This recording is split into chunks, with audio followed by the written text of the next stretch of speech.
तरुणीचे अपहरण करून अत्याचार करणाऱ्यांविरोधात गुन्हा दाखल होऊन 3 दिवस उलटूनही आरोपींना अटक न झाल्याने आरोपींना तात्काळ अटक करून कठोर कारवाई करण्याची मागणी निवेदनातून सामाजिक कार्यकर्त्यांनी पोलीस प्रशासनाकडे केली आहे। यावर पोलिसांनी देखील कठोर कारवाई केली जाणार असल्याचं आश्वासन सामाजिक कार्यकर्त्यांना दिलं आहे। 5 एप्रिल रोजी कॉलेजमधून घरी येत असताना रस्त्यात आरोपींनी अचानक तरुणीला 4 चाकी वाहनामध्ये टाकत अत्याचार केल्याची माहिती सामाजिक कार्यकर्त्यांनी दिली आहे। या प्रकरणी गुन्हा दाखल होऊनही आरोपीला अटक न झाल्याने आरोपीला तात्काळ अटकेची मागणी सामाजिक कार्यकर्त्यांनी केली आहे। या प्रसंगी सामाजिक कार्यकर्ते ॲडव्होकेट संतोष जाधव, भैया पारेराव, राज चव्हाण, भिवसन आहिरे, डॉक्टर जयश्री वानखेडे, ज्योती चौधरी यांच्यासह सामाजिक कार्यकर्ते मोठ्या संख्येने उपस्थित होते।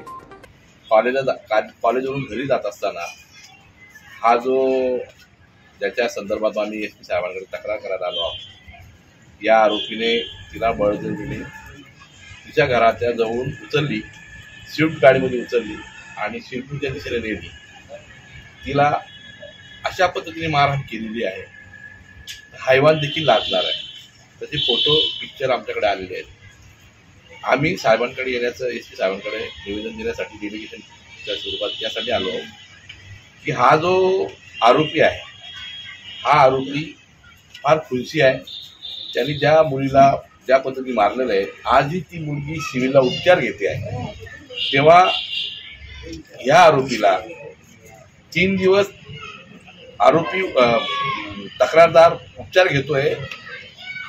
पोलिसांना 3 दिवस दिल्यानंतरही पोलिसांनी आरोपीला आतापर्यंत अटक केली नाही आणि म्हणून आम्ही एसपी साहेबांकडे हे घराणे घेऊन आलेलो आहोत। सांगायचं कारण असं की या ठिकाणी या 7 तासामध्ये मुलगी जेव्हा त्याच्या ताब्यात होती, त्या मुलीचे शरीराचे अनेक पार्ट, बोट तोडलेलं आहे, छातीचे केस तोडलेलं आहे, डोक्याला जबरदस्त मार लागलेला आहे, अनेक ठिकाणी मार लागलेला आहे आणि अशा जखमा झालेल्या आहेत तर त्या आजही म्हणजे ती मुलीला अजूनही ती अनकॉन्शियस आहे।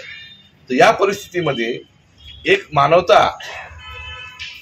दृष्टिकोनातून आम्हाला असं वाटलं की पोलीस प्रशासनाच्या गोष्टी कळाव्यात आणि म्हणून पोलिसांनी तात्काळ अशा वाईट प्रवृत्तीच्या माणसाला अटक करावी। अजून आम्ही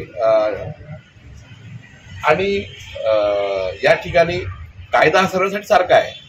तो काही विद्यार्थ्यांकडून माहिती पडलं की तो पोलिसाचा मुलगा आहे म्हणून त्याचा काका सरपंच आहे, त्याची काकू जिल्हा परिषद सदस्य आहे आणि ते शिरपूरमधले आहेत, तर त्या कारणाने पोलीस दिरंगाई करतायत। या गोष्टी माझा भरोसा नाही।